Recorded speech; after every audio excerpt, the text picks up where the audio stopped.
نفتكر مع بعض آخر الجزء الأول من القصة.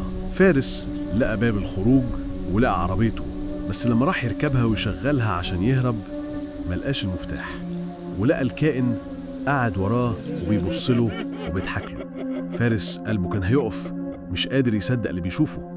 الكائن ده ظهر فجأة في المراية، وشه كان شبه الفحم المولع، عينيه حمرة زي الجمر.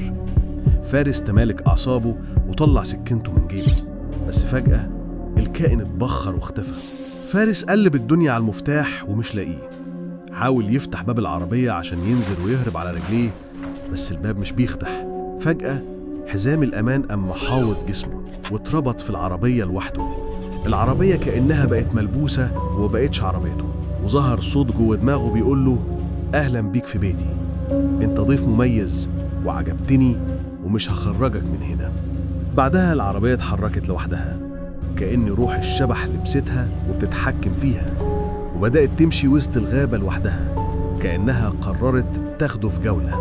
بعدها بدقايق لقى نفسه قدام بيت تاني، نفس شكل البيت الأولاني بس مختلف. حزام الأمان بدأ يتفك عن فارس لوحده، وباب العربية برضه اتفتح لوحده، والكرسي مال على جنبه فجأة مع هزة جامدة من الكرسي خلت فارس يتنطر بره العربية ويقع على الأرض. فارس قام وقف ومسك كشاف وسكينته وبدأ يمشي ناحية البيت، والضلمة بتسحب النور من الكشاف.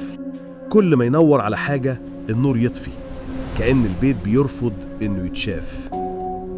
بدأ يدخل بخطواته مترددة، لقى ريحة عفن خنقة، والحيطان عليها رسومات قديمة بالدم، وصوت واحد بيهمس: البيت ده هدية مني ليك، روحك هتسكن هنا.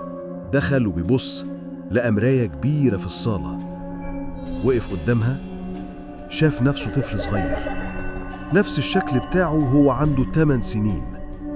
ورا الطفل كان واقف نفس الكائن اللي كان في العربية، بس المرة دي بيقرب من الطفل وبيحط ايده على كتفه.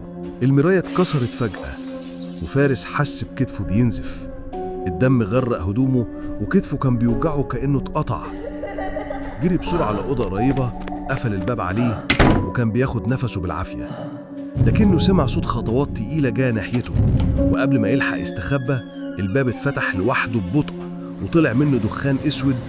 وبعدها ظهرت ست عجوزة لبسها شبه الكفن، وعينيها مش موجودة بس بتبصله، ووشها بدأ يطلع منه صراخ عالي جدا. وقع فارس على الأرض من الرعب وبدأ يترجى: أنا آسف، أنا غلطت، خرجوني وأنا مش هاجي هنا تاني، أنا مش جاي أضايق حد. بس الرد جاله من صوت راجل كبير وهادي بيقول: بس أنت جيت، واللي يجي هنا بيسكن معانا. الأرض تحت فارس اتفتحت فجأة ووقع في حفرة سودة وفقد وعيه.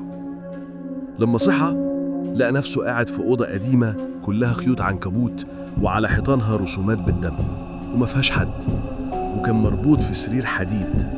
وفجأة في مراية ظهرت قدامه على الحيطة عليها صورته، وكل شوية يظهر وراها كائن مختلف على المراية يضحك وبعدها يختفي. فجأة باب الأوضة اتفتح وظهر شخص لابس لبسه بالظبط، نفس الشكل نفس كل حاجة، بس عينيه كانت سودة كحل، وابتسم وقال: يلا بينا نستلم بيتنا. وفي لحظة فارس اختفى. بعدها بأسبوع أهل فارس بلغوا عن اختفائه، والشرطة لقيوا عربيته في الغابة بابها مفتوح والمفتاح على الكرسي، ومفيش أثر لفارس. ومن بعدها الناس وهي ماشية على الطريق قصاد الغابة بيحلفوا إنهم شافوا فارس واقف قدام مدخل الغابة ساكت وبيشاور لهم يدخلوا.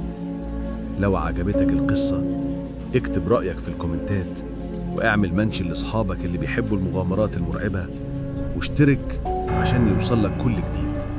وافتكر إن كل بيت مهجور ليه قصة، بس مش كل الناس بترجع تحكيها.